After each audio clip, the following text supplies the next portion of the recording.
Guys, this movie is completely ridiculous, and it really doesn't matter. Hobbs and Shaw stars Dwayne Johnson and Jason Statham and is directed by David Leitch and is a spin-off in the Fast and Furious franchise and is a movie about one guy named Hobbs and another guy named Shaw. Hobbs is a big badass and Shaw is a smaller badass, and they have to work together.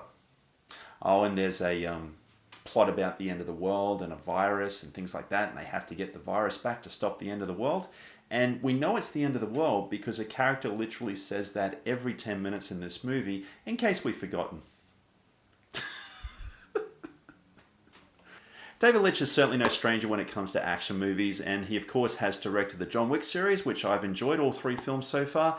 And I guess with David Leitch on board, I would have liked to have seen a little bit more of that action style, which is a little bit more grounded in real stunt work, as opposed to CGI presented in this particular movie. And I guess I really long for the days, and we're going back a little ways now with the Fast and Furious movies, where the earlier films were really more about 2 main characters having a good old-fashioned street race. And it was a little bit more real.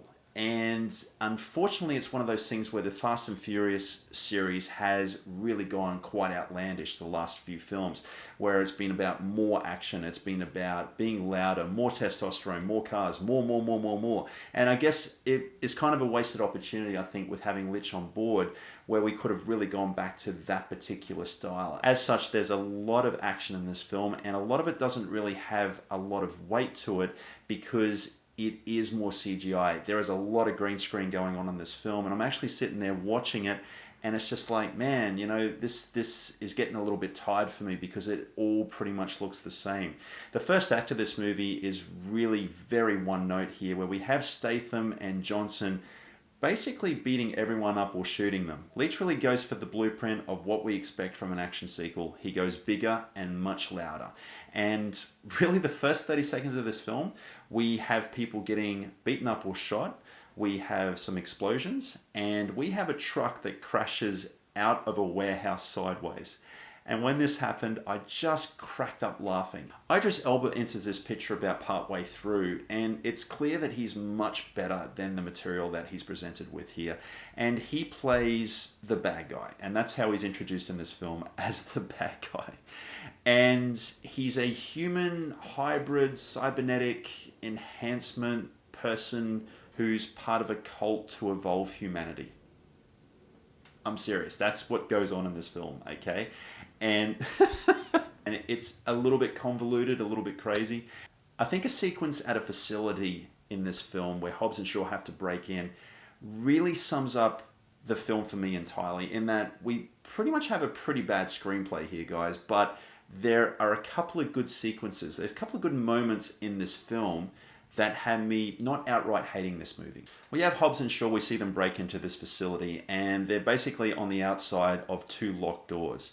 And then they come up with their plan about how they're going to rescue this person that they're after. And it's like, well, why didn't you guys come up with a plan prior to entering this facility? It's not really explained, among many other things, and you could seriously pick apart this movie, guys. They both have 2 doors, and they both have to choose which door they're going to take. And so there's some, friction and tension between the 2 as they argue over which door they're going to pick. And that's one of the things that I did like about this movie, is their chemistry on screen. And then what plays out after that is this really fun little sequence, and I quite enjoyed it. And I can't help but feel that if this film had more of those type of scenes in this movie, I probably would have liked it a lot more. This film tries to have fun on one hand with this fun little sequence here and these couple little moments in the film, and then on the other hand, it tries to take itself really seriously with humanity evolving and the bad guy being a cybernetic enhancement hybrid Terminator type of character.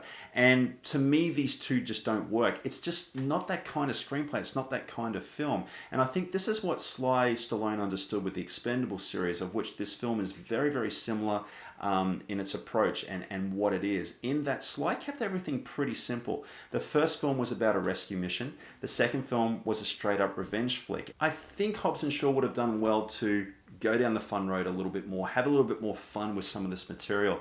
But thankfully, Statham and Johnson do have some good chemistry on screen, and that's one of the things that held my attention through this film, in between the crazy action sequences that were going on.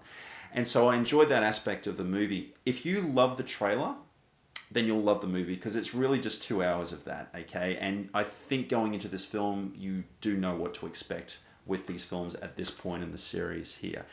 It's loud, it's dumb, yes, absolutely, but it's not too dumb that it had me outright hating this movie. All right then. No, that's my door. Pick another door. What's wrong with you? You know what? You were right. This is your door. What's the matter? You got a lot of bad guys behind that door? Guys, what are your thoughts on Hobbs and Shaw? Did you like the film or did you hate it? Let me know in the comments below what you thought of it. And yes, guys, I'm sorry that the uploads have been a little bit slower recently. I've had quite a bit of work on at the moment and a couple of family things to attend to at the moment, family emergencies.